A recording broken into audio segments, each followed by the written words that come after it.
Ապրիլի 2-ի խորհրդարանական ընտրությունները վճռորոշ են լինելու մեր երկրի ապագայի համար։ Անիի տարածաշրջանի համայնքներում ունեցած հանդիպման ժամանակ ընտրողներին դիմեց Ծառուկյան դաշինքով առաջադրված ազգային ժողովի падգամավորության թեկնածու Վարդևան Գրիգորյանը։ Դաշինքի ծրագրերը ներկայացնելով թեկնածուն տեղեկացրեց, որ առաջնահերթ վերանալու են ժողովրդին անխնա կեղեքող արագաչափերն ու զսպվելու են բանկերի անսան ծախորժակը, որոնք չնչին տոկոսով ձեռք բերված գումարը գյուղացիական տնտեսություններին են տալիս անողջամիտ տոկոսներով, ինչի արդյունքում էլ այժմ ունենք ծայրահեղ աղքատ հասարակություն։ Այսօր մարդը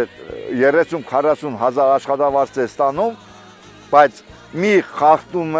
խախտում է կրկնակի աշխատավարձի չափ է։ Երկար տարիներ լինելով կրթության ոլորտում Վարդևան Գրիգորյանը շատ խորն է ընկալում երիտասարդությանը վերաբերող հարցերը։ Դաշինքի ծրագրերից էլ առանձնանում է այն կետը, ըստ որի բարձր առաջադիմությամբ ոչ մի ուսանող չպետք է վարձը չվճարելու պատճառով զրկվի կրթություն ստանալու իրավունքից։ Ես 14 տարի ղեկավարել եմ Գյումրու մանկավարժական ինստիտուտը,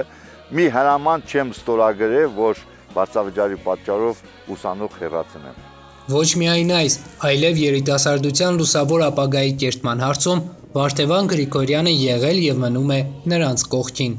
Ասեմ, որ սպորտսմեն եմ, բոլորը թե պարոն Ծառուկյանը եւ թե պարոն Գրիգորյանը միշտ սպորտսմենների կողքին են եղել։ Ինքնին արդեն ես որոշել եմ,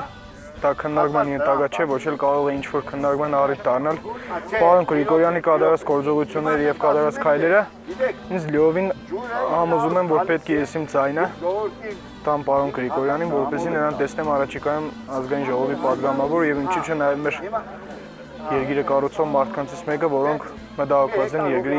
դեպի զարգացման գործում։ Հացիկ գյուղում եւս թեկնածուին տեսնելուն պես ընտրողները կիսվեցին իրենց բազում հոգսերով։ Թեկնածուն վստահեցրեց, որ շատ խնդիրներ շղթայական են։ Օրինակ դաշինքի ծրագրով էապես կիջեցվի էլեկտրաէներգիայի եւ գազի գինը, ինչն էլ էապես կթեթևացնի ծառացած հոգսերը։